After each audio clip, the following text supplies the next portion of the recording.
Good morning, and thank you for joining us. My name is Hassan Siraj. I head software products and software ecosystem over at Broadcom. And I'll go. I'm very excited to talk to you about this session today. And I just want to say that I have a few colleagues, Jeremy and Bhaskar, who are in chat. So we are short on time. So if you have questions, please feel free to ask them in chat, and they will answer the questions. And if there are a few remaining, I'll try to get to them at the end of this session. But to just get started, the company Broadcom is synonymous with merchant silicon, right, which is powering a vast majority of the hyperscale enterprise and service provider networks that are out there today. And we have embedded extremely rich telemetry into this silicon, which can now be exposed at the application layer, allowing some of our customers to solve some of the most difficult problems that they've faced up till now. So today, I'm excited to share with you this broad view architecture, the ecosystem around this architecture, and Jeremy and team are going to be sharing some use cases around this architecture throughout today and tomorrow. So let's get started. Now, application proliferation is happening in the enterprise. According to one Wall Street Journal article, the number of applications in an enterprise has grown by 68% over the last 4 years. So diverse set of applications are coming in, the number of applications are expanding. They have to be hosted over multiple clouds. To add complexity to all of this, these applications are accessed by users, devices, and things across various locations. So as you can see, there is a hyperconnection in this network, which is making things extremely complex. So in order to deal with this complexity, you need deeper and deeper visibility into what is happening in the network. If you don't have that kind of visibility, it's going to get you a long time to get to resolution if you run into issues, adversely impacting the application experience. Now, in order to gain this kind of visibility, a lot of companies, enterprises are using multiple tools and manual efforts to gather this visibility. However, as you can see from the numbers on the right-hand side, 43% of these tools are giving false alarms. So what's the takeaway here? The takeaway really is that as the network gives this visibility, the data that needs to come from the network has to be good data. It has to be granular data. It has to be relevant data. It has to be data that matters. Now, I think it's a given that application experience is critical in a network. Enterprises are losing about $22 million a year in downtime just from network issues. Imagine an airline that due to a downtime has to deal with canceled flight and has to compensate its customers for all of the issues related to this. Companies can have to pay up to $2.5 million for a single hour of downtime. This is especially relevant as you look at applications like, for example, stock trading floor. And majority of the users will actually abandon a mobile website if it takes more than 3 seconds to load. So the success of network operations is increasingly going to be measured by how application experience is for the end users. So in order to deal with this complexity, in order to get this visibility to our customers, in order to reduce these number of false alarms, Broadcom is introducing a brand new architectural framework which focuses on 3 main pillars, which are also top of mind issues for most of the network operators: root cause analysis, SLA monitoring, and anomaly detection. This is enabled by streaming very rich, granular, relevant telemetry directly from Broadcom silicon that can go to third-party applications. You're getting information on packet drops, latency, congestion, analytics about the network. Now, this telemetry works with any operating system that's out there. So it's a completely open system. and it will work with any third-party tool, monitoring tool that's out there because of the open standards. Broadcom has its own offerings in AI Ops and DXNet Ops, and we will show you a few demos. We're excited to show you those demos. But solution will work with a third-party collector, or you may choose to have an in-house collector. It will work with that solution as well. Now, let's track this journey a little bit. If we go back in time, um, like network monitoring, one thing that comes to mind is Snmp.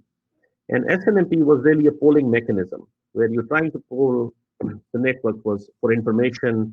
And this polling happened every 5 seconds, every 10 seconds. It was not that often.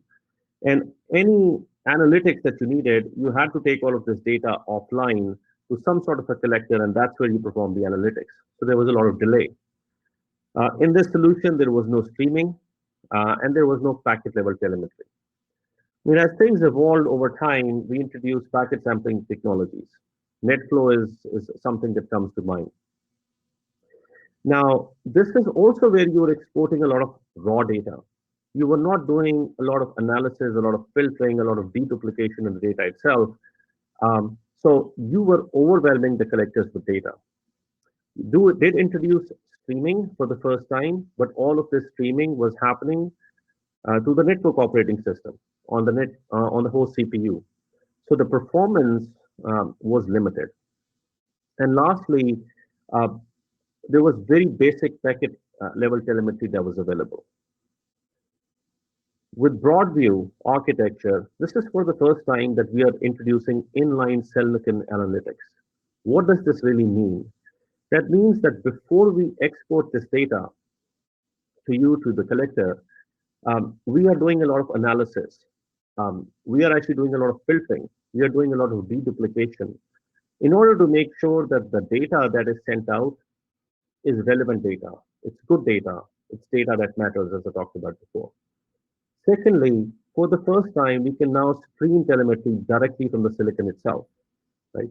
So you can now stream things at microsecond granularity with nanosecond accuracy timestamps, right? This is the first time that this is happening.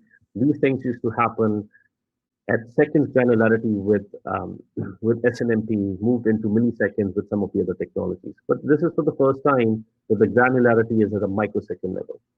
And also, I'll talk about a few technologies where now you start to get extremely rich packet level telemetry.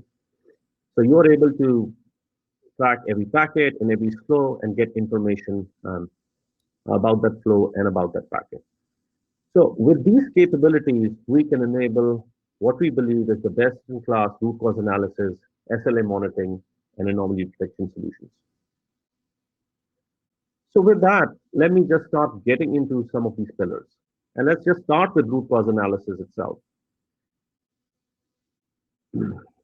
Now, what is today's reality about root cause analysis that systems operators are facing today? They have to take, they have to separate a lot of signals from the noise, just because there are just too many tools out there and it's too manual a process. Just looking at the number of data types that are out there. You're getting topological data, unstructured data, logs, time series data. And there are multiple sources which are providing this data. So you have really data deluge that's happening at this point of time. And as we talked about before, despite getting all of this information from all these different tools, 43% of the alarms are actually false alarms. So which is causing a lot of fatigue, a ticket fatigue. You're wasting a lot of time on these, analyzing these issues, and you're wasting the domain expertise. Now you still have to solve the problem and you have to get to the problem.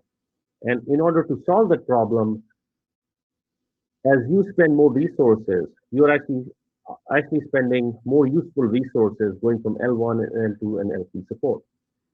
Now, what we're going to talk about, what we have seen is if we can give good solutions for packet drop monitoring and application latency monitoring, these are the key issues which these network managers are facing, and it can actually get you that signal from the noise that I'm talking about. So let's start with the first problem. Now, packet drops. Seems trivial, but it's an extremely important problem to solve. But why do packet drops even matter in the first place? Right? In every network, it's the client that's trying to access an application. You have multiple hops in between, and the packets can get dropped because of multiple reasons. It could be congestion issues. It could be just a misconfiguration um, error that has taken place. So there could be multiple reasons why packet drop is happening. But from an end user perspective, what will happen? If you're using a video, it will pause or it will be choppy. Your voice over IP application is going to be impacted. You may just have a very bad shopping experience. You're trying to things add to cart and things are stuck there. So that is how the end user experiences all of this. Um, and how do we solve this problem? But first, look at how this problem is solved today by a lot of these network operators, what we call the traditional root cause analysis. In most cases, you're actually waiting for the user to complain, right? You're not proactively doing things. You're actually waiting for the user to complain, and then you call the network management system. And now you start bringing in the troubleshooting tool, and you're looking at all sorts of error codes that you need to investigate. Now you start looking at which applications are impacted, which users are impacted, which systems are impacted. And that's how you arrive at what changed, which triggered these packet drops, and you come to some sort of a conclusion. And this can sometimes take days for you to do all of this analysis. With introduction of something called mirror and drop from Broadcom, now you get real-time visibility into packet drops with reason. Anytime a packet drop happens, you get a copy of the packet and you get the reason for the drop. Whether the drop happened because of congestion, VLAN misconfiguration, while the source and the destination IPs were the same, so it is kind of like a DOS attack. There are multiple error codes that we support, and you get this visibility. Because this packet is completely sent to the end user, you have context into the user and you have the context into the application. So you can do this correlation and very quickly take an automated decision in terms of solving this problem. So things that sometimes took definitely hours, but days, can now be done in minutes with this capability called mirror on drop. Now let's look at the second issue that we talked about, which is latency. Now this is a classic problem. Whenever an application is experiencing some kind of a latency, it's experiencing issues, there is a fight between the application team and the network team, like who is the culprit? What is causing the problem? And in certain cases, the network may not be able to solve the problem because it's not causing it, but at least you can very quickly figure out whether it really is the network and prove that the network is not causing the issue and it's not the culprit. So this is a real life example from an actual customer that we have had discussions with. And in this case, a user complained, was using BDI, complained about delays. The operations team did the usual things, right? They checked the Snmp dashboard for abnormalities, buffer usage, interface counters, check for system reboots, right? The first level of things that you do. And then they started doing a bunch of things and phased outs and the second level of troubleshooting over the next day or so to figure out what was happening. They were still not able to get to the root cause. Out of sheer desperation, right? They moved the server and storage to the same switch, connected to the same switch, and that's how they eliminated that the network was not the culprit in this particular case. Now, this is a cumbersome process. It took days for this happen. But if you have per hop real-time packet latency visibility, you can drastically simplify some of these problems. Now, having this per hop real-time packet latency, it's been a very expensive value proposition, right? Some of this is only available through expensive packet broker networks that have to build separately. I'm not saying what we're going to talk about completely replaces, but it definitely gives you the first line to solve some of these problems.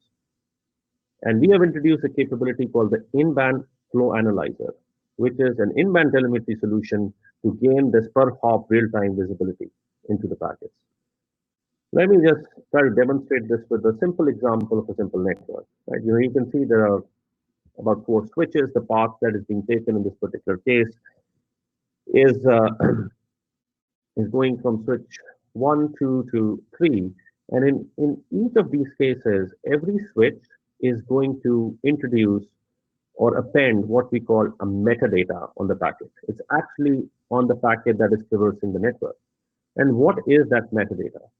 That metadata is really the ingress timestamp, the egress timestamp, egress port, ingress port, the switch ID. So detailed information about the packet path. And as it traverses the network, every switch will append this metadata. And the last switch in this particular case, let's just say switch 4, is going to export this to a collector. In this case, we're showing AI ops as the collector. And it's going to take the metadata, it's going to export, and the packet will be forwarded to its destination. Now, with this information, now you have per hop visibility into the network itself. How much time did the packet spend on switch 1, on switch 2, on switch 4, if it went through switch 3? And this is pretty unprecedented, right? This has not been available before. And this is how an network team can really look at this data and really tell that this application is actually behaving fine, or it is experiencing some delays because of different reasons. And that's why you can take, again, some things which take days, and sometimes they were just unsolvable, can now be solved in a matter of seconds using this latency information. All right, so this was the introduction to this first pillar in our framework. Now let me get to the second topic, which is around SLA monitoring. This is also an exciting topic, but before I even get into this topic, I just want to explain a little bit of the terminology, the industry terminology, for those of you who are not familiar with it. And the first term is service level indicator. And simply put, a service level indicator is a metric of relevance. Think of packet drops. Think of latency. Think of link utilization. Right? These are all metrics. SLO actually defines a target for this metric. Right? So example would be that I don't want the latency in this network to exceed 10 milliseconds or 10 microseconds. We don't want packet drops for this application to exceed 2%. The link utilization, right? So you can set such targets. And lastly, it's the service level agreement. Now, service level agreement, especially those of you who have worked for service providers will be very familiar with this term. This is really a contract, right, in order to comply with these SLOs. So if you're not in compliance, you may be subject to penalties or consequences if that does not happen. So in service provider environments, these SLAs are extremely important. If we look at enterprises and we look at hyperscalers, the SLO are the important metrics. Now, these SLOs are becoming extremely stringent. These SLOs could be availability SLOs, it could be latency SLOs, and increasingly they are becoming difficult to manage, to implement. To just give you an example, you have heard the term, 3 nines, 4 nines, and 5 nines. To just put some perspective on these. 3.5 nines is what 99.95% of uptime. Right? There are 24 hours a day, 365 days in a year. You're talking about 8,760 hours here. And 99.95% means that the network cannot be down for more than 4.38 hours. And a lot of operators, a lot of hyperscalers have actually been able to achieve this. But now they're trying to shoot for 99.99 availability targets, which is 4 nines. And if you do the same math, this means that this is less than 1 hour in a whole year. So what does this mean? What do these availability targets mean from a network perspective? This means that you have to do very proactive monitoring. And if you look at that example topology on the right-hand side, I'll try to explain why. If you look at the network on the right-hand side, you can see that it has actually got a bunch of redundancy that's built in, right? There are many redundant links. A client is trying to access, let's say, an application. If you are monitoring just at the application level, and one of these links goes down, for example, it's a drastic event, but it happens. The network will, the application will not be impacted. It will continue to work because there is redundancy inbuilt.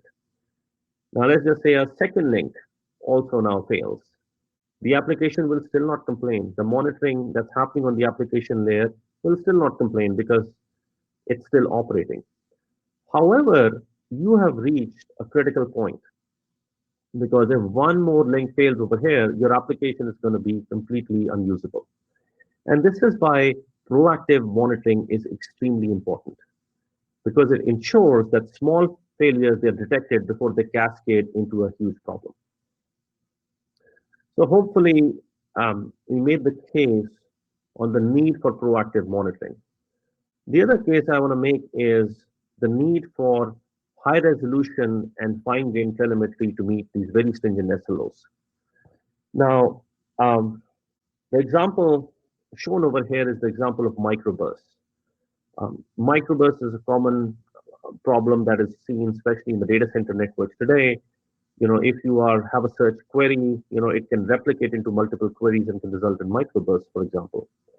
Now, if you're using traditional methods where you are monitoring things at a second granularity or even at a millisecond granularity, you will observe what you see on the left-hand side. You will see that the link utilization is sitting at 30% for in this particular case, and you're monitoring probably at a second granularity. Even if you do this at millisecond granularity, you'll see that the utilization is maybe even 75% when you're averaging things out. However, at the same time, you're seeing excessive packet drops and a large latency. Now, this is conundrum, right? You're confused. What is happening, right? My link seems to be fine. Why is all of this happening? Now, to get to the problem becomes extremely difficult. Broadview Plus solves this problem by providing that fine-grained telemetry, the high-resolution telemetry. What we are able to do is we are able to monitor things at a microsecond granularity. And if you are able to monitor and stream things at a microsecond granularity, you're able to detect things like microbursts, which you can see in this case, we are able to do. Not only can you monitor things at microsecond granularity, with the timestamp that we said, send out this data is at nanosecond granularity, right, in order to correlate things. So, very powerful capability in silicon to be this granular. And not only do we are this granular, we can actually look at things at a conversation level, which is at a flow level, and also stream this information, visibility about what's happening at a queue level, right? It's not just at a port level, like a port is congested, but we can talk about different queues in a particular port. So, one question that frequently comes up is, like, how do we make it happen, right? If you look at the Broadcom silicon, right, you will see in a lot of routers, switches that are out there, you will see these billions of transistors packed in a small form factor. Right? That is how that happens. But how do we do this in silicon? If you look at silicon, there is a forwarding pipeline, which you may be very familiar with, right? That's how you forward packets. That's how you make intelligence decisions. You're doing policy decisions. But we also have what we call an instrumentation pipeline, right? This is where we are monitoring all these different metrics that you see: rate, drop, latency, unique counts. We have thousands and thousands of counters out there. Now, these metrics can actually all be streamed directly from the silicon, but is this useful? Right? Because now we can actually overwhelm you with data, because now we are talking about a chip which is running at 25.6 terabits per second and streaming all of this. This is just overwhelming. And this is why over time, we have introduced a lot of rich capability for deduplication and filtering. So the first level of filtering that we do is we will look at all these different metrics. We will allow a customer to define a threshold that, look, I'm not concerned if for this ERP application, the latency is less than 10 microseconds. I am good. At that point of time, there is no need to raise an alert, and that's when we will not send out any alert, or we will not send out any streaming information. The next level we do is deduplication. Now, we talked about packet drops. Once a packet drop happens, we will send you a copy, but we will not keep repeating that action. Because again, you can be overwhelmed, and that is redundant information. We will only inform you when the packet drops stop. So you do all of this filtering, you do all of this deduplication, and that's after that we stream the data. So really, when we are sending out this information from silicon, we send you data that matters. All of this had to be done outside in a different collector. So you had to collect all of this information from all the different sources, and then you had to do this analysis. But with all of this happening in silicon, it drastically reduces the amount of data that you need to manage, the amount of collectors that are out there that need to be put in place, significantly reducing the amount of work and allowing you to keep up with the bandwidth needs for these hyper-connected networks. So what I just talked about, let's just see this in action in terms of a use case. It's very similar to one of the use cases I talked to you about before. Simple topology again, you have the switch S11, the destination switch is S12. You are enabling tracking for a certain application. Let's just say it's some Oracle application or any application at this S11. You'll have these timestamps, which will be embedded as metadata as the packet traverses this network. But in this particular case, this last hop, which is S12, will also do threshold processing. You will actually define your goals for that application, right? This Oracle application that you want to be alerted if the latency exceeds threshold X. This switch is going to look at this report, look at the end-to-end latency, and see if it's meeting your targets. If it's meeting your targets, it's not going to alert you, but if there is an issue and the latency is higher, it's going to send an alert. Right? So that's how this comes together to give you visibility into end-to-end latency for applications. So let's look at another example. And this is where you're talking about application availability, right? Did something happen with the application, right? Are packet drops happening? And in this particular case, what we'll do is we'll use the same in-band flow analyzer or the in-band telemetry concept that we have, but we will clone the packets for this application. And when we clone these packets, we're going to mark, right? I'm just giving an example, every X packet with a different color, let's just say. And when they're received on the other side, if certain packets are missing, you know that the packet drops are happening. Right? So again, before we send out a report, we are going to look at the SLO that you set for packet drops, whether it was less than 1%, whether it was less than 2%.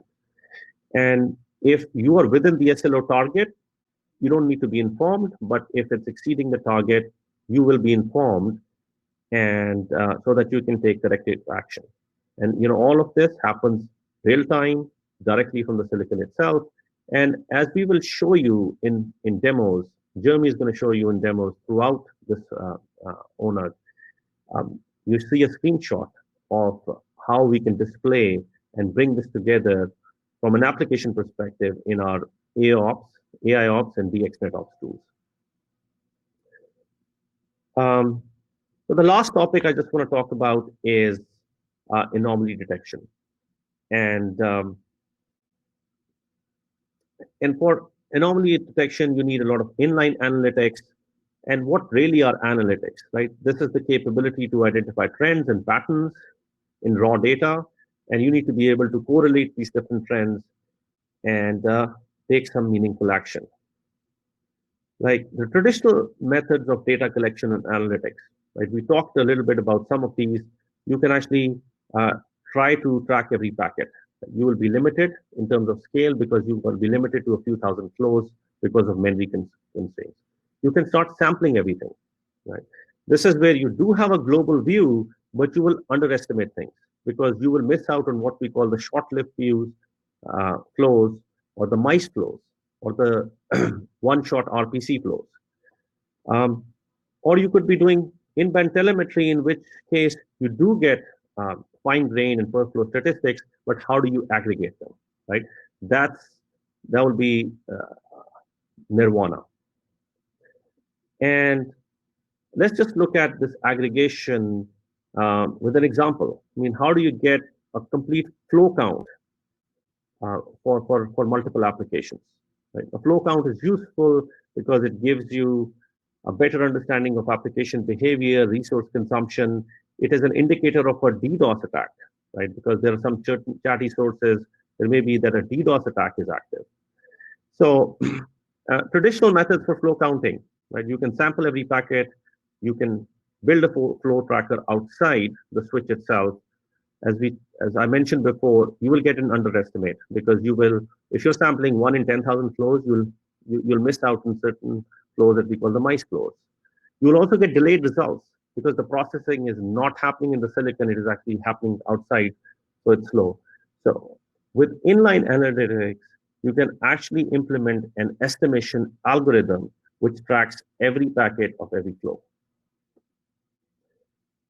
And here is all of this in action. In this particular case, we are doing a flow count estimation for different series, and we are within an error of plus and minus 5%. In this case, we are observing every packet. We're not sampling anything. We can estimate to millions of flows, and we can have a flow spec that defines these estimates. You can have a flow spec that is matching on certain applications. It could be just looking at how many flows are hitting the routing table, flow distribution across ECMP. So the bottom line is, this is for the first time that you can get this estimate of the number of flows in a network, and you can go to millions of flows.